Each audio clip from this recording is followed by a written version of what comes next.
بسم اللہ الرحمن الرحیم۔ اللہ کی اونٹنی کا ظاہر ہونا۔ حضرت صالح علیہ السلام اپنی قوم کو مسلسل اللہ تبارک و تعالیٰ کے دین کی طرف بلاتے رہے، مگر قوم نے ان کی دعوت کو قبول نہ کیا اور کہا کہ اے صالح، اگر تم واقعی خدا کے سچے نبی ہو تو اس سامنے والے پہاڑ سے ایسی اونٹنی نکالو جس کو اسی وقت بچہ پیدا ہو۔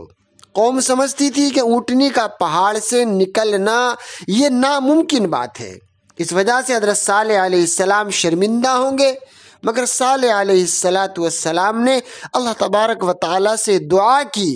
اسی وقت سب کے سامنے پہاڑ پھٹا اور ایک حاملہ اونٹنی اللہ کے حکم سے ظاہر ہوئی اور اس نے بچہ دیا۔ یہ دیکھ کر قوم حیرت میں پڑ گئی، مگر کسی نے بھی اسلام قبول نہیں کیا۔ یہ اونٹنی خدا کی ایک نشانی تھی جس کا ذکر قرآن کریم میں ناقۃ اللہ یعنی اللہ تبارک و تعالیٰ کی اونٹنی سے کیا گیا ہے۔